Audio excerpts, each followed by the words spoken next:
Okay. Welcome everyone. There's our guy, Arun. Hi, Arun. Nice to see you.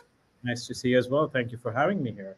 Thanks for being here. So, yes, welcome everyone to Enterprise Scale Data Migration Strategies.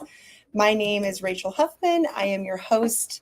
I am the VP of Partnerships and Customer Success here at Quadrant Technologies. For the past 20 years, Quadrant has been a provider of IT services and consulting practices around the globe, driven by a vision of constant research and innovation. As such, we have invited Arun Tyagaranjan, hope I said that correctly, Arun, who Thank you.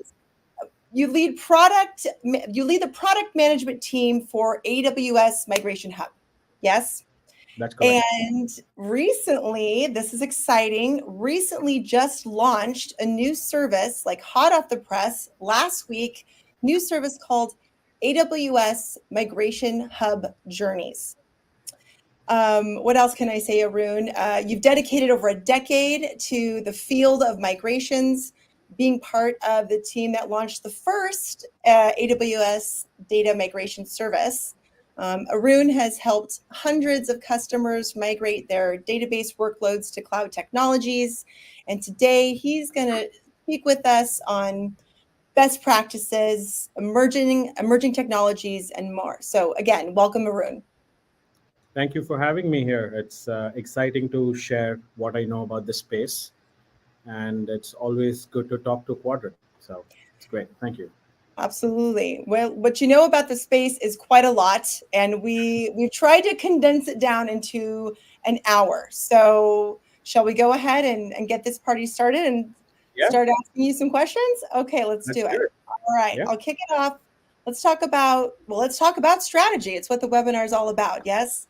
yeah. Um, what what are the strategies organizations need to follow for enterprise data migration, and how can organizations effectively address them? Got it. Great question to start off. It's actually one of my most favorite questions, and I was you know, sort of reflecting upon this and preparing. I thought something like this, I could talk about it for hours, but let me Right. try. Let me try to give you guys a condensed version of this as much as I can. To me, having been in this space for quite a long time, migrations are not just about the tools that you use or Mhm. the goals that you're trying to achieve.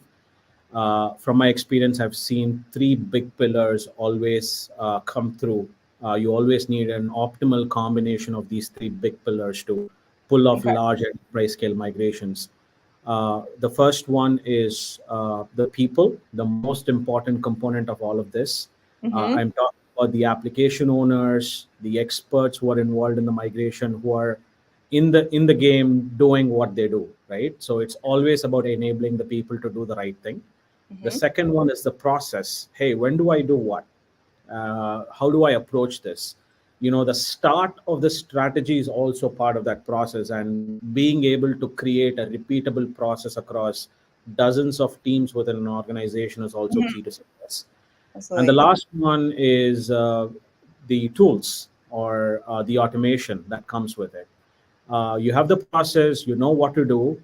What can you do to accelerate individual pieces in that process? So, can we put the slide on the window here? So, Yes. we'll walk through the process. So, this is one of the first things that you need to do when you think about migration strategy in general. As a former engineer myself, I like to think of it in the form of algorithms. So that's why I've portrayed it Naturally. this way on the slide. Of course. So you basically discover what you want to migrate, why you want to do it, and all the fun stuff around ROI, which I think we'll cover later part of this talk as well. One of the first things you need to determine is, hey, is this app that I'm trying to migrate or the database I'm trying to migrate actually important for my company?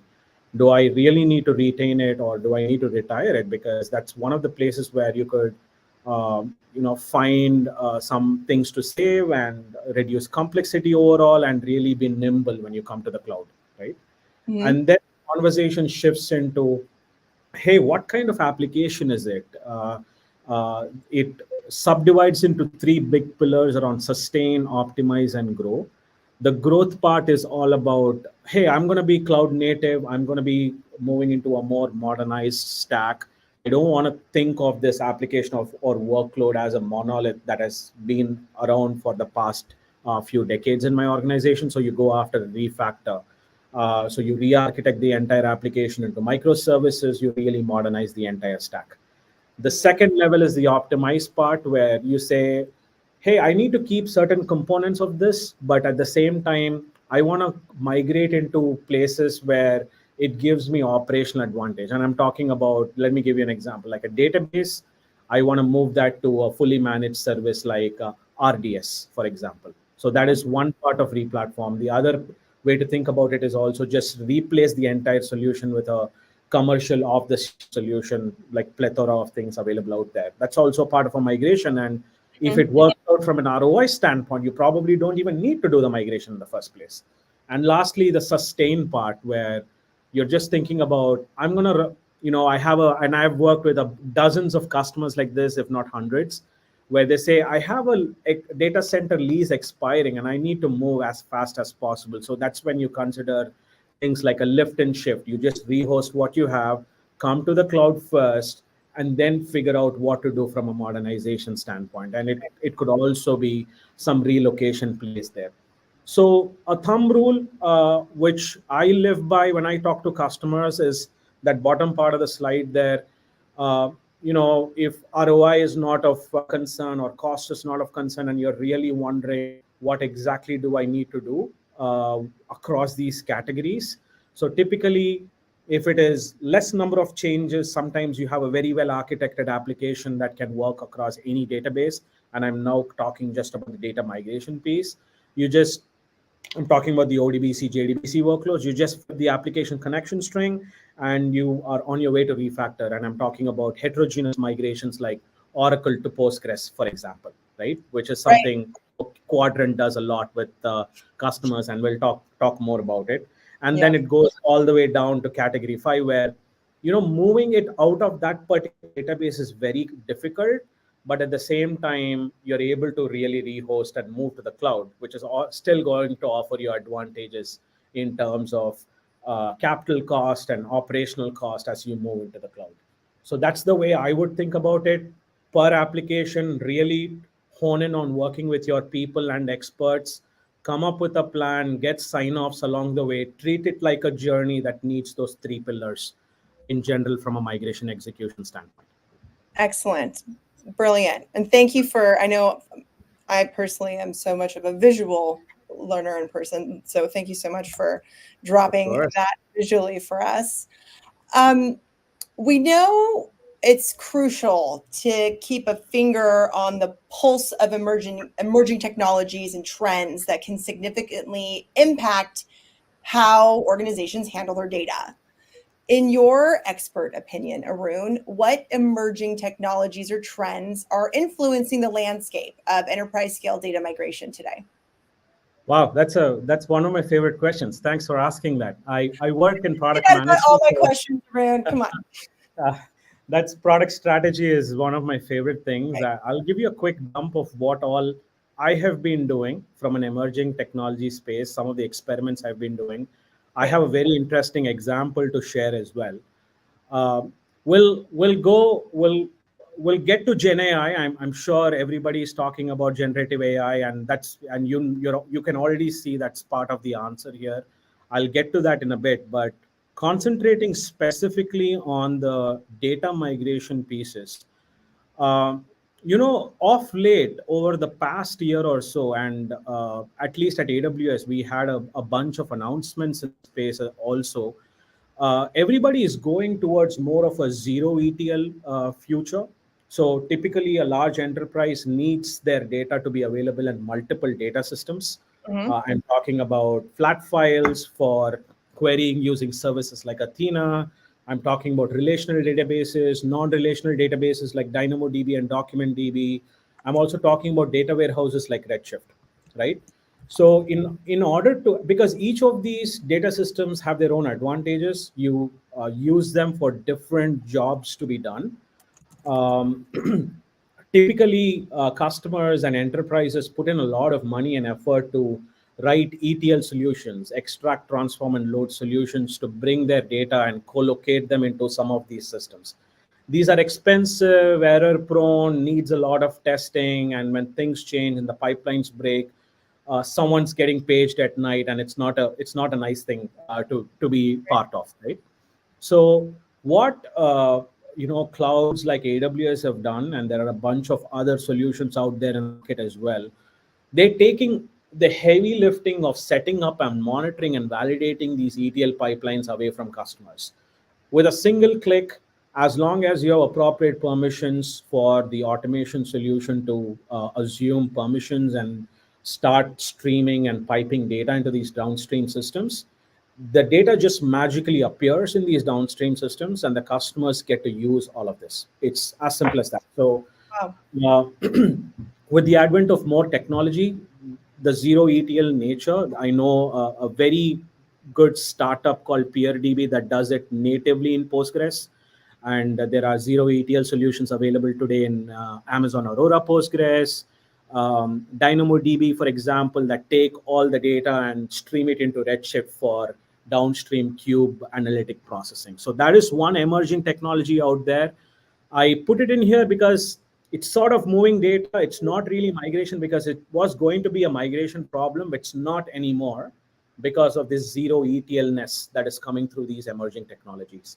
Right. The second piece I want to call out is uh, the the penchant around heterogeneous migrations. And when I say heterogeneous migrations, it's about customers really wanting to move away from old guard database vendors like Oracle.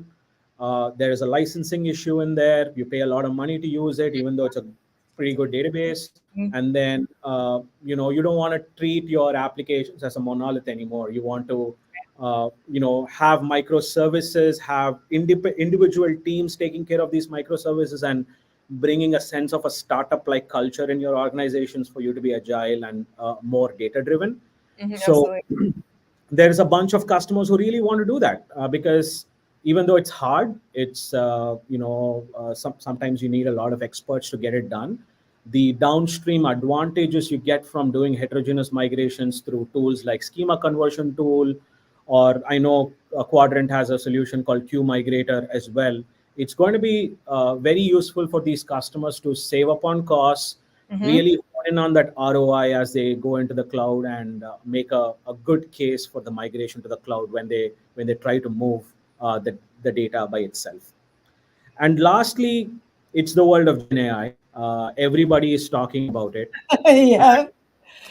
There is a bunch of places where Gen AI could really make migrations a bit more simpler.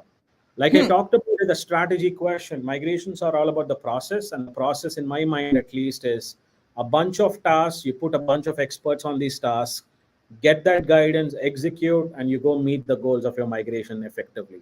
And this is what Migration Up Journeys, the service we launched last week, does, by the way. So I'd really recommend that you guys go check it out. It's pretty cool, and I'm happy to answer questions on that also.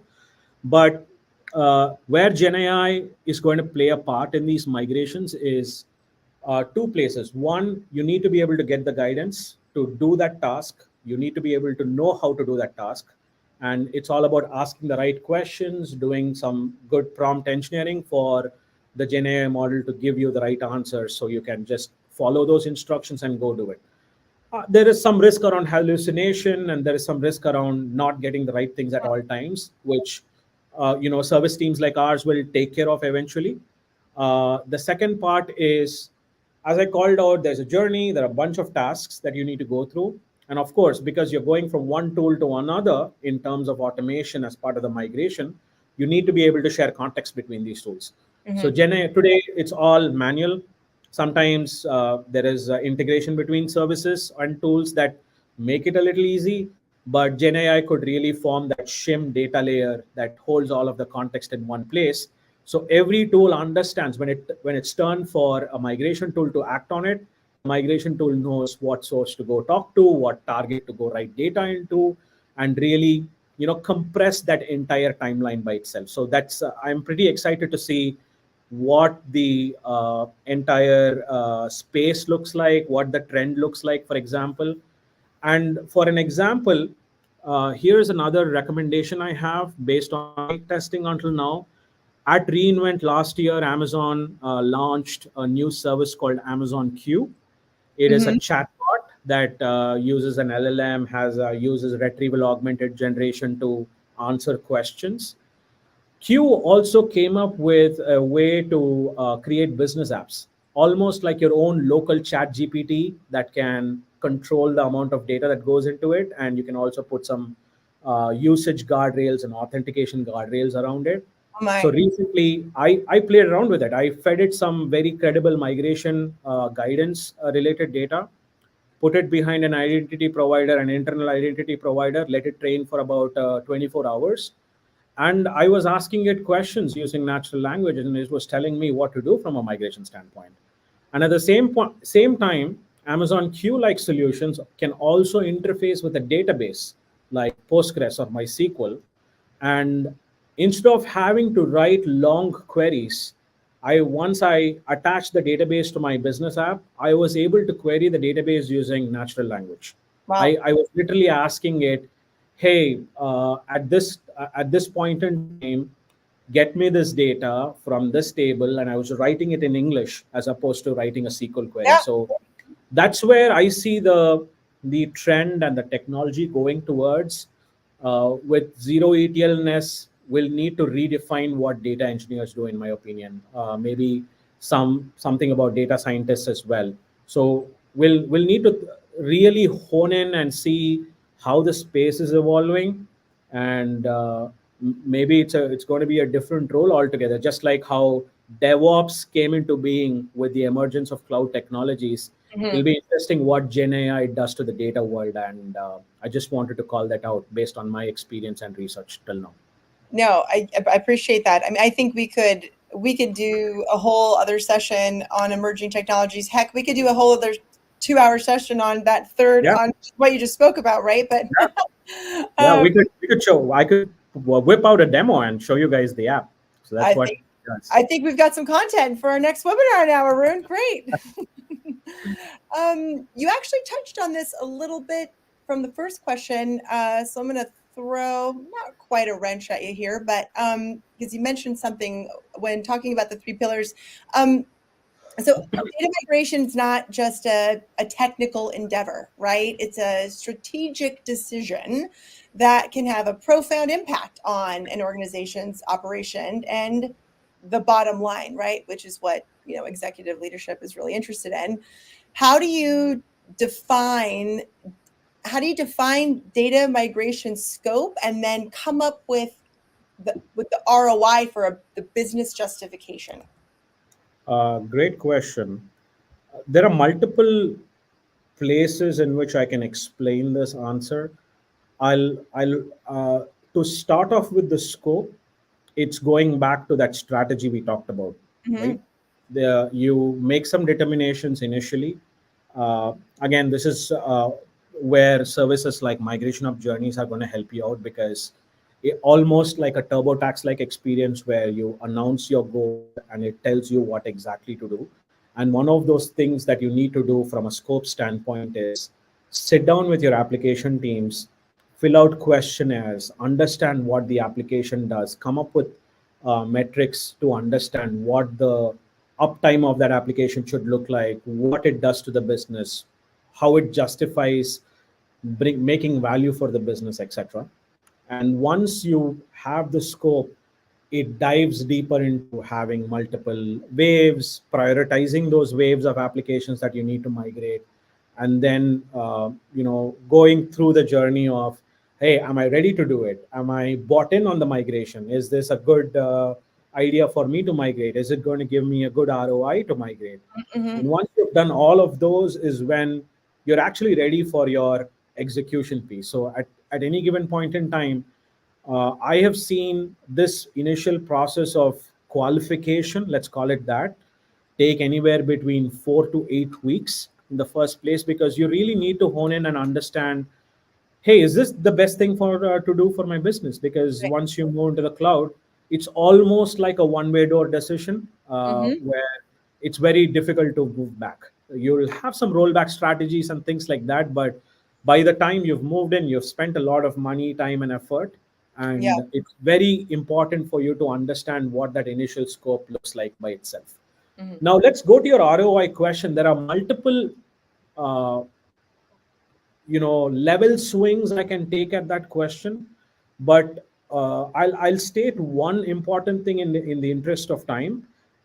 Basically, when it comes to an ROI, everybody thinks along the lines of, oh, how much am I going to spend in the cloud? Is it lesser than what I'm spending here? But people sometimes forget the fact that there is much more to it. For example, let's say you spend $10,000 on prem and you're spending $5,000 in the cloud. Yes, you save money, but if you are spending 3x more time operating it and looking at operational issues, you're Precisely. not really getting ROI out of it, Right. right? So the way I try to think about the ROI is, from my experience, I've seen a direct correlation between lack of mechanisms for cost management when it comes to the planning and execution, that directly relates, and it's directly proportional to the ROI that you're going to get once Mm-hmm. you move to the cloud. If we could bring the slide up one more time, sorry, I had some examples to share. And each migration takes a pretty phased approach. You go through an assessment, like I called out, like the planning phase, then you have a mobilize phase where you do a POC and you set up governance and all of that, you set up the entire infrastructure, and then you go in the migrate operate phase where you are doing the migration and you're done with the migration, right? So when it comes to cost management and concentration in each of these phases, especially in the assess phase, it's very important to note we need some metrics being set up as part of Yeah. that phase to measure ROI downstream, right? Like for example, I put some examples that I could think of in the screen there. Cost and productivity analysis. Hey, how many dollars per user transaction are we getting? Is it max per admin? The percentage IT infrastructure spent from annual revenue, and then it goes into general performance and resilience and security. Some of these metrics, when you move to the cloud, you can automatically get it by onboarding onto some of our amazing managed services, at least in AWS, like the AWS Resilience Hub, for example, can look at your resilience and tell you your resilience scores, your application availability scores, the number of hours of planned downtime, etc. So it's important to come up with a list of metrics and also have ways to measure this on premises versus the cloud. So you're not just looking at the dollars, but you're looking at these metrics as well to really tell you what that ROI is all about, right? Right. Then the second part is, in the mobilize phase, you concentrate on getting the visibility and realizing the benefits of this ROI. This is where you tap into programs offered by cloud providers. Like AWS has the migration acceleration program, that based on how fast you migrate, they give you credits. And then you have other capabilities like AWS budgets that keep your entire migration budget under control. You can put a budget in there, say, alert me if I cross this budget, and it's going to tell you, okay, now something is going on. You're at the risk of not meeting your initial ROI goals, right? And then there are other tools that I can think of, like the cost anomaly detection. So that Mm-hmm. is the mobilize phase. And then when you come into the operate phase, is when you look at different things like, okay, am I utilizing my instances correctly? What does the CPU utilization look like? What does the memory utilization look like? Can I downgrade my instance type to save up on money? Can I use burstable instances instead? Can I use new architectures like Graviton instead, that give me a lower price performance ratio? And that's where you continue to optimize further to realize the most ROI out of your migration. So I can keep going, give you more examples on this topic, but you get the idea around Yeah. how you do it per phase there. Great. Metrics, metrics, metrics, right? Data is king. Correct. Yeah. Excellent. Well, let's see. And I think we have a lot to cover. So I think I'm going to move on to my next question. Yes, best practices. Let's talk about best practices for assessing the readiness of an organization for these large scale data migration initiatives. Can you share with us about that? Absolutely. Having launched journeys, every time I think about these things, it's all mini journeys in my brain. So I'll give you a quick mini journey to think of. If you could share the slide again. Yeah. So these are 6 pillars to think of from a readiness standpoint. These are what we call perspectives in the cloud adoption framework.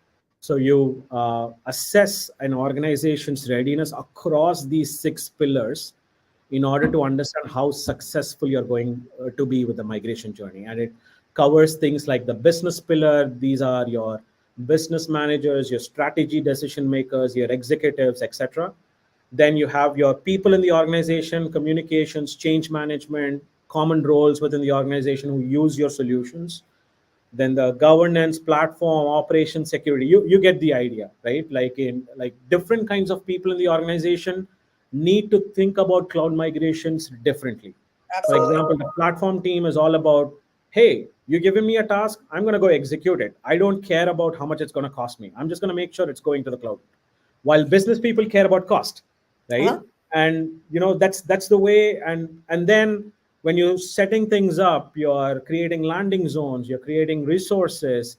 That's when your governance and compliance team and your security teams need you to follow some best practices and rules, right? So it's all about not just your technical teams knowing cloud technologies, how to do the migration. It's also about different kinds of perspectives in the organization, understanding what cloud readiness really means and what cloud migration really means, right?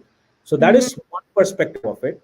The second perspective is it's all about judging how ready an organization is. If you could look at this screen here, the y-axis shows you the value, the x-axis shows you the time.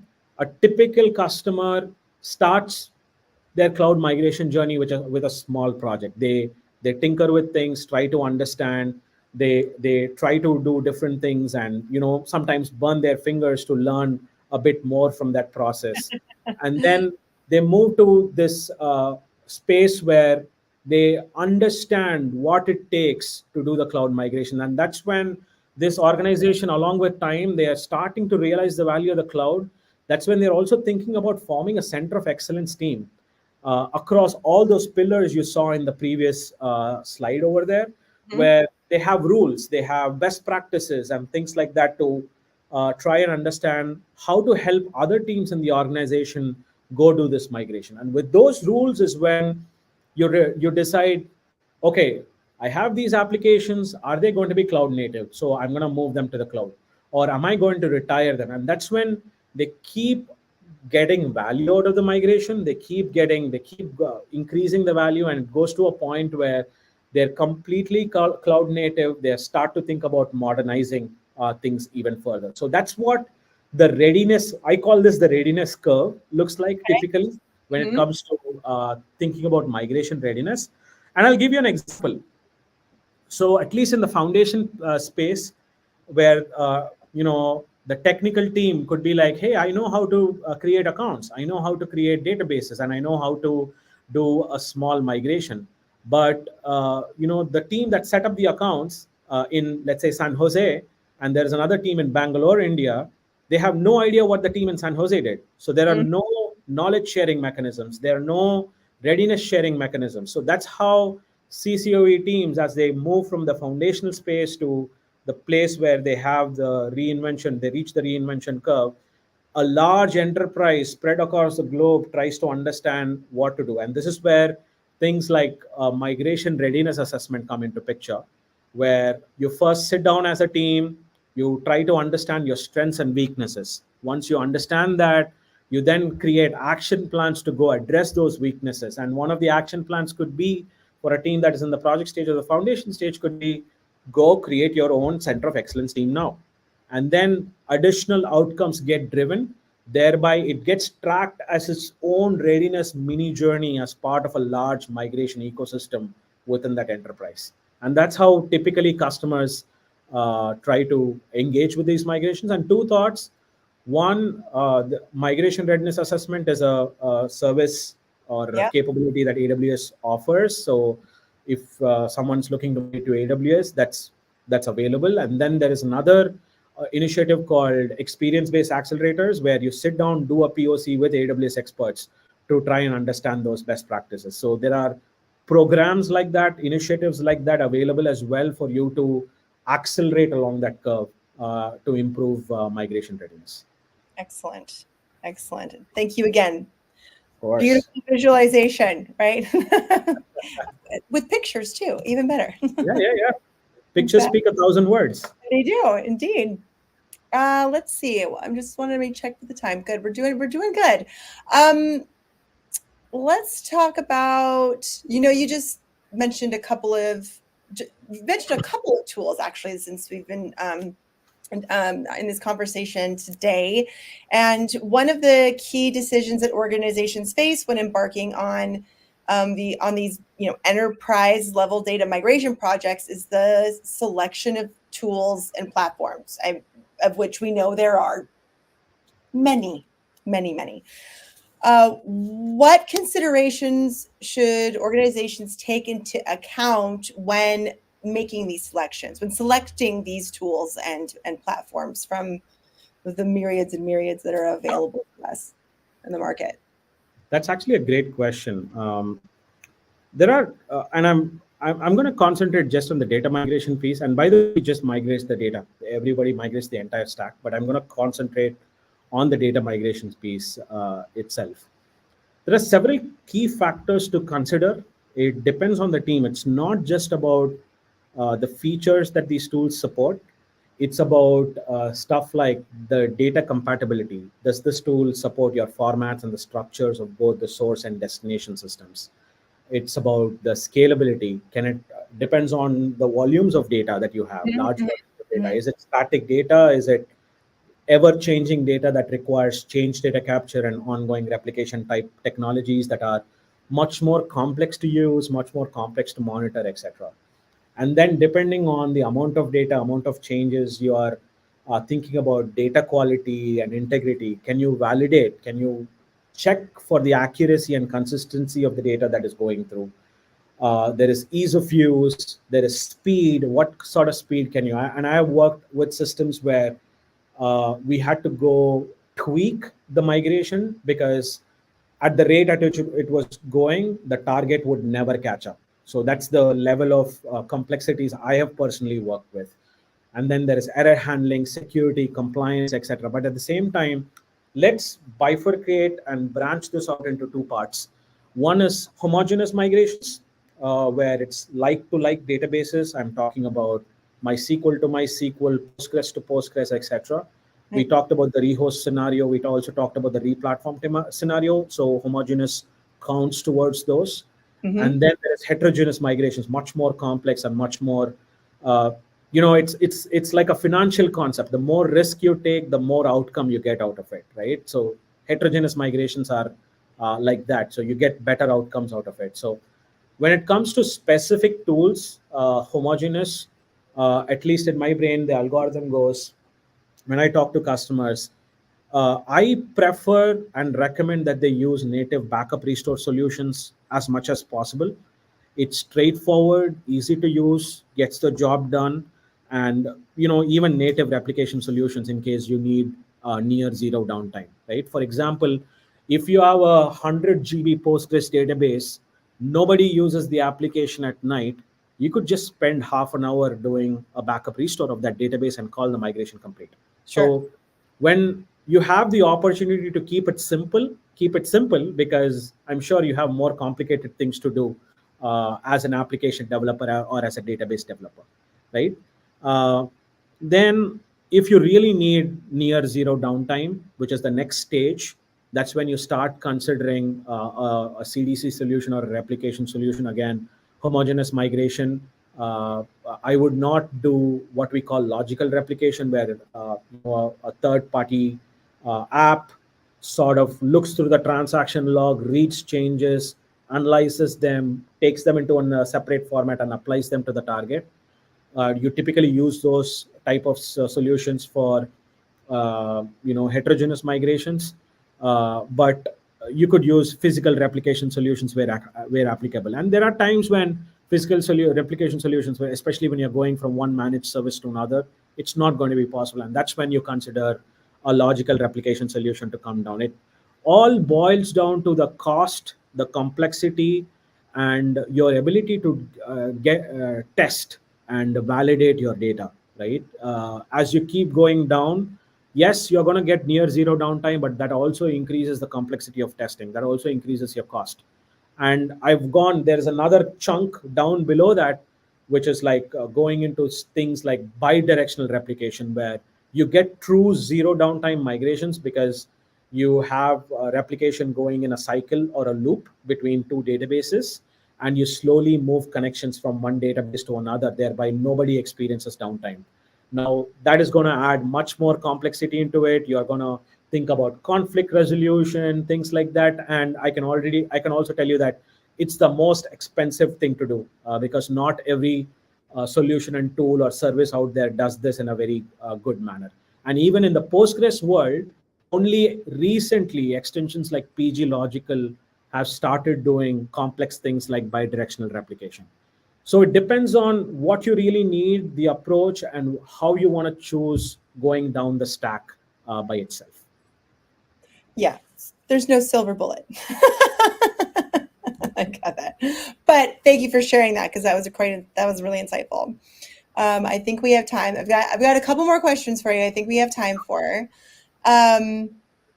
Okay, as we explore the intricate world of data migration, and we encounter a fundamental challenge that organizations grapple with, and that's finding the right equilibrium between doing things quickly and the imperative of meticulous testing and validation. So on the one hand, there's the pressure to complete data migration swiftly and minimize the downtime, right, which we talked about.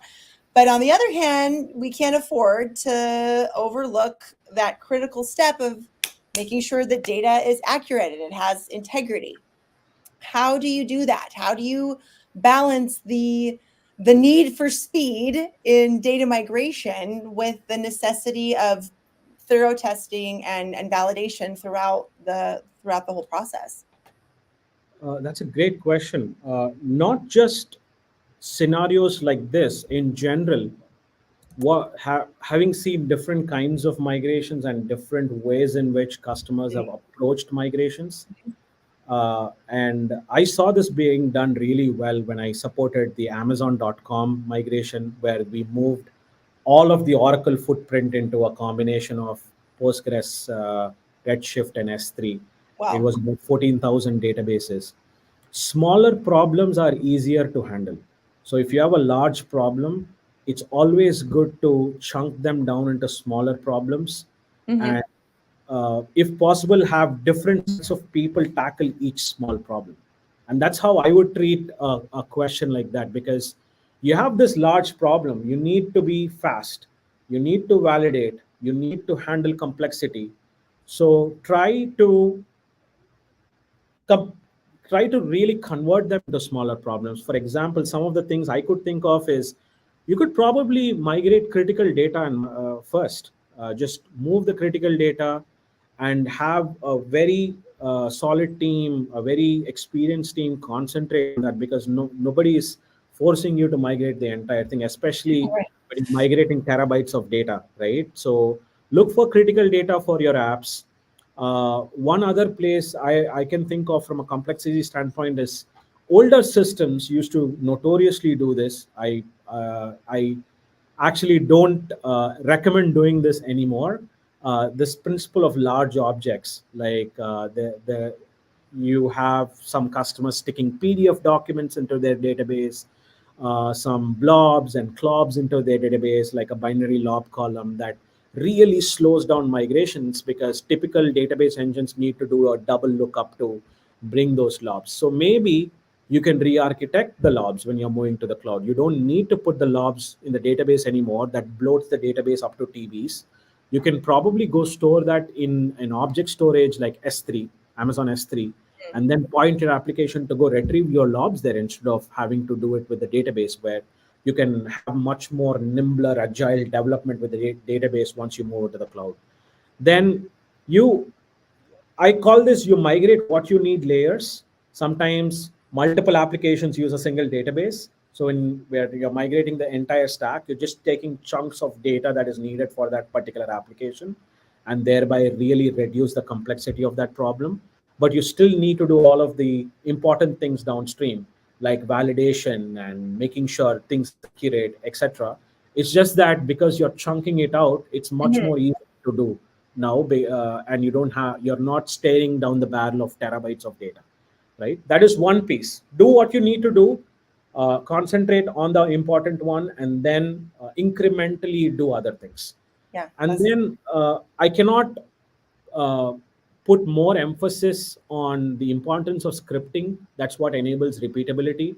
For example, let's say you're migrating foreign keys for a database. You could probably script that out and share it with hundreds of teams within your organization. oh, Maintain one single place to keep improvements flowing. Same with conversion tests. If you're going from Oracle to Postgres, this is one of the things I did.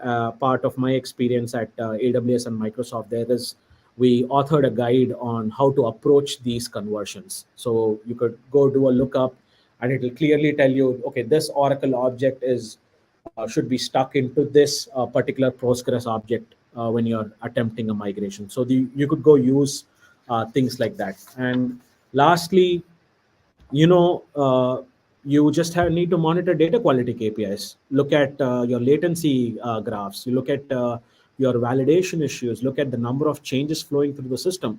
It's very simple to just look at the number of changes flowing through the source, the number of changes flowing through the target. If they look good, it means like an eyeball test, things are looking good, and you can do a much more deeper validation check at a later point in time after the replication has caught up. So those are some of the things I would do to sort of balance out the speed you need and also the validation. Overall, just chunk the problem down into smaller chunks, smaller manageable chunks, and that is your secret for success in this right. complex space. How do you eat an elephant?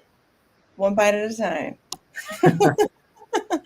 Okay, I think I want to give the audience some time for their own questions. So I'm going to ask you one last question and then let the audience post some questions. All right. So for those of you who have joined us today, I think we've got some popping in, but do you think, let's see, actually, no, sorry, Arun, I want to make sure we get some audience questions.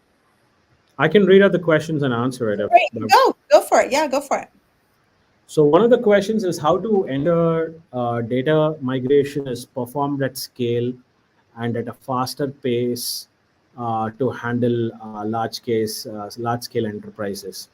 Anthony, great question. It goes back to some of the concepts we talked about, especially in large scale enterprises, because of the number of teams and number of different kinds of applications that you're going to have. It's important to set a foundational baseline and some rules around the migration itself. It's not about the execution, but it's also about the planning and making sure a center of excellence team is formed. You guys work with that center of excellence team to create those rules, create some readiness assessments, understand that, hey, these are the rules, and this is based on these rules, this is what you attempt to do for that particular migration. For example, some enterprises I've worked with have gone down to a point where, hey, if you have an Oracle database without logs, do this. If you have an Oracle database with logs, do Y instead, without going into too much details. If you have this particular use case, do this. So it almost is like creating those rules and really democratizing those rules with individual teams, along with guides and abilities for those individual teams to go follow. For example, again, uh, the migration of journeys we launched that converts a migration into a pipeline of tasks is a templatized platform. So a center of excellence team, let's say they have 5 different use cases to migrate, they would have 5 templates that are part of that platform. Add individual teams to this platform and you go use the right template to do exactly what you're supposed to do for that particular use case. So that's how I would handle it in a large enterprise. It's all about the readiness. It's all about using the right targets that you're trying to go to and the right tools. It's all about defining it up front and helping the individual teams go do it. Almost like building a program around that. Mm. Right. I'm actually curious for you to answer Jack's question. How do we decide cost of migration and TCO? Um, Actually, the the way I would that's a loaded question. Oh, I can think of various ways to do that. It boils down to what I call a directional business case. So, like we talked about in the strategy discussion on how you would approach a migration and how you'd approach a migration journey, it boils down to your goals, where, hey, is it you want to keep it as is and you want to be as productive and you want to keep the cost the same, etc., or do you what actually are your goals for that application? Are you looking to grow? Are you looking to have 100,000 more users in the next year? Maybe you need to re-architect it. So that's what dictates the migration scenario. That's what dictates what target architecture that you're trying to go solve for, and that's what derives the cost as well. So if you're going to do a lift and shift and you're just going to do a migration as is, like move your servers as is, it's going to be less complicated, it's going to cost you less as well.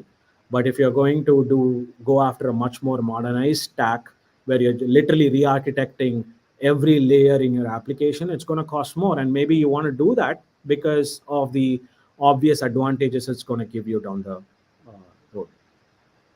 awesome. I mean, that makes sense too, right? It's not, again, there's no silver bullet answer to that question either, right? Every every customer is different based on needs and scale, right? Correct. I think what I'd like to do now is actually invite, with a little bit of time that we have left. You've mentioned this several times today in our discussion. I'm going to invite Prasanth on stage. He's our technical director of cloud and data migration at Quadrant, and we're going to talk about QMigrator, which you've mentioned a few times. It's our proprietary tool about heterogeneous database migration. And there he is. Hi, Prasanth. Nice to Hey, see hey Rachel. Hi Aaron. you. Yeah. And if we have time at the end, I think this is going to be short and sweet. If we have time at the end, we can answer more questions on what's been posted in the comments page. Good. Sure. I think it was a really exciting session. Thank you, Arun. So he has covered a lot of critical nuggets about data migration. Barking upon these core concepts, I think we have developed our Q migrator as our product, which we have developed for the data migrations effectively end to end. That we have been assisting our customers. Now, the Q migrator is definitely our flagship product, which is helping customers migrate from a source database to a target database, and the source can be into any of the MySQL, Oracle, or other databases, and from there to the PostgreSQL across various clouds. So it's a cloud agnostic product that we have developed over the multiple migrations that we have handled, and with the customers effectively positioning. I mean, one after the other, there are multiple problems that we have seen, based on which we have built a feedback loop into the product back, which is really helping us to improve the overall migration capability. Uh, so let me move. Oh yeah. So we have the QMigrator's core web interface and the engine in between our source and the target, where we do the conversions right from on-prem to the various cloud technologies. And this is helping us to deploy our Kubernetes images into a cloud agnostic interface. So the point which Arun has mentioned about the true time to value is really the core principle with which we have developed this accelerator, which really helps the customers to ensure that they bring in the right migration value with a reduced timeline, as well as more value to the ROI after each migration that we do, and also the modernization roadmap that they're into. So we do have a detailed process, a phase-wise approach that we take. So just like Arun has been elaborating over the last couple of minutes, so we do initially start with the planning and assessment phase, where we understand what the database workloads are, what's the volume, and what's the migration complexity. And then we have a deliverable about the overall migration plan, and from there, what should be the configuration, target database, the connectivity, how do we configure the source and target, and what should be the infrastructure. And then we get into the core migration, and what at what pace, what should be the right infrastructure in order to target a super fast migration or the replication setup, high availability, etc. And then the critical component of validation, it's not only the data validation but functional and performance validation also, we have baked into the product, which gives you a detailed validation reports. And along with that, we back it up with a strong warranty or a hypercare in order to make sure post production we do have the right support for the customers with the issue resolution. So net, we have seen core very great value adds that we have generated for the customers with efficient planning, where we do have a detailed reporting and a quick migration with 75% reduction in the timelines, and zero disruption, as we understood how effective is an online migration. So we have made sure that there is no disruption to the ongoing business, and overall cost savings for the customers. So definitely, I think the principles and the core features that we have within the product are really helping our customers to address the concepts of critical enterprise scale migration. Thank you. Over to you, Rachel. Thanks, Prasanth. That was awesome, short and sweet. Way to wrap it all together with a bow for us today. Well, so we do have a couple of extra minutes, and so if there's any questions about Can I pick my favorite question? And I was there to pick the one that, that's absolutely, we got time. I think it will be useful for everybody. It's a question from Dean Langley. How do we choose the right database? Essentially? That's actually a very, very good question. And it's part of the initial planning stages as well. So of course, the answer goes with, hey, it depends on what you really need to do. But the way I would really think about it is, what exactly do you need for that database to do?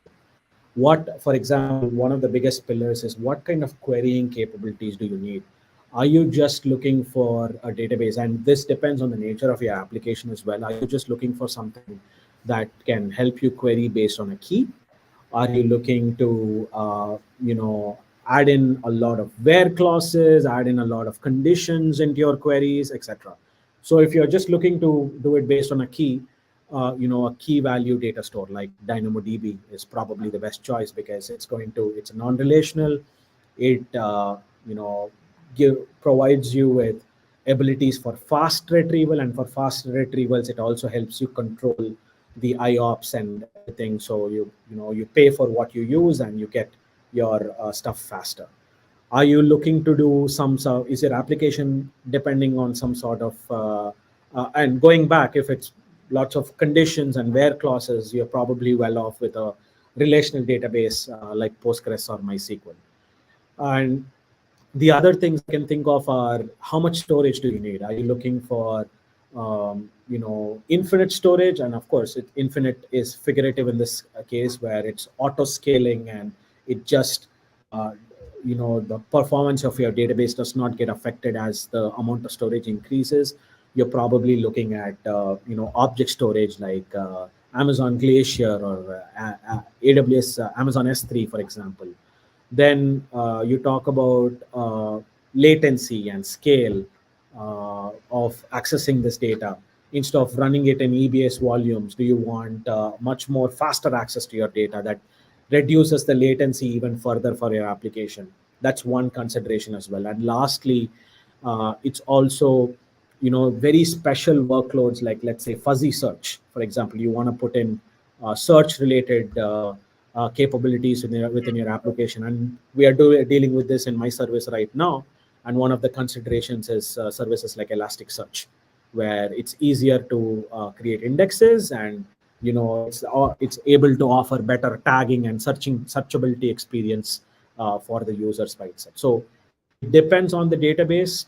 And there is a I'm unfortunately not able to post public comments, but there is a very good blog out there on how you should be thinking about choosing the right database for your scenario across the cloud ecosystem by itself. So it also depends on, hey, do you need a managed database versus a self-managed database? Like about 99% of our customers that I work with want to go with managed databases for obvious reasons, right? So it all boils down to, again, your needs, your outcomes that you're trying to drive. And of course, we talked about this in the readiness conversation as well, where you have tracking metrics for your migration and your ROI. It depends on those items as well, because this choice can get really expensive very fast depending on how you use it. So you have to be a little careful about how you interpret your metrics with that choice, and then go about migrating to cloud-based systems. Excellent. Well, I think a lot of folks are going to be searching for that blog that you just mentioned. Yeah.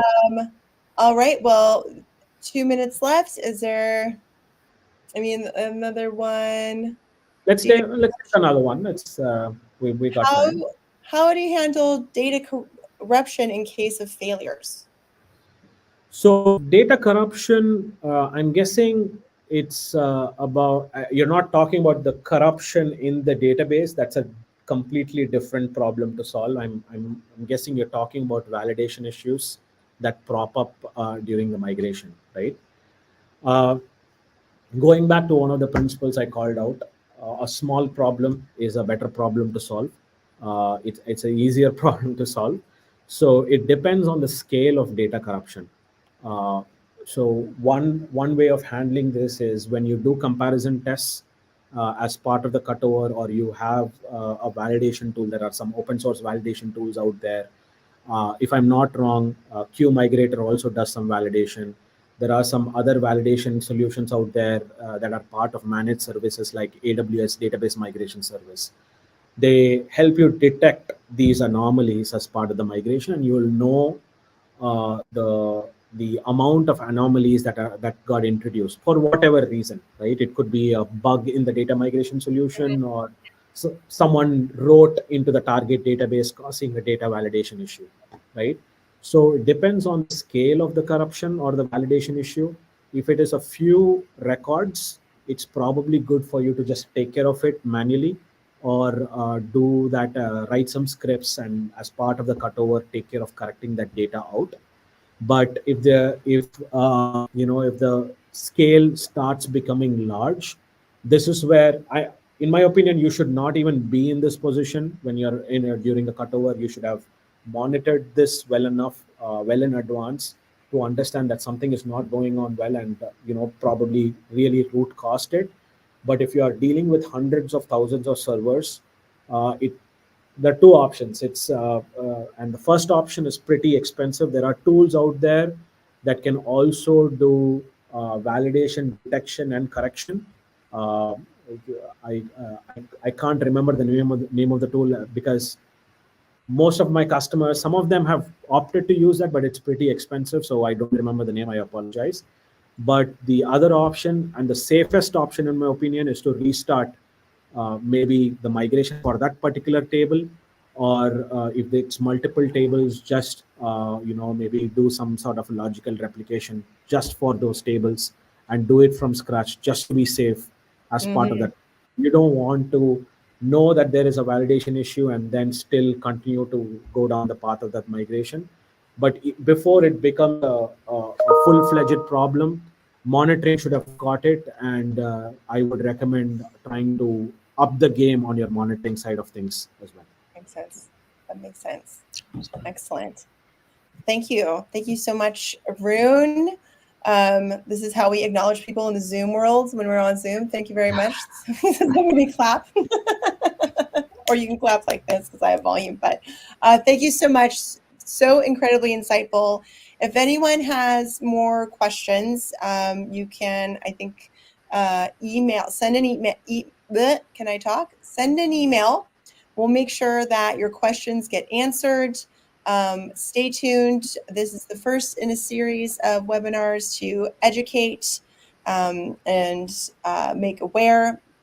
And we really appreciate, Arun, again, you putting this together, taking the time, all of your insights, incredibly valuable, and all the best with the launch. And yeah, thank you very much, everyone else, for joining us today. We'll see you all soon. Thank you very much. Take care. Bye. Thanks, Arun. Take care. Thank you. Have a good day. Bye.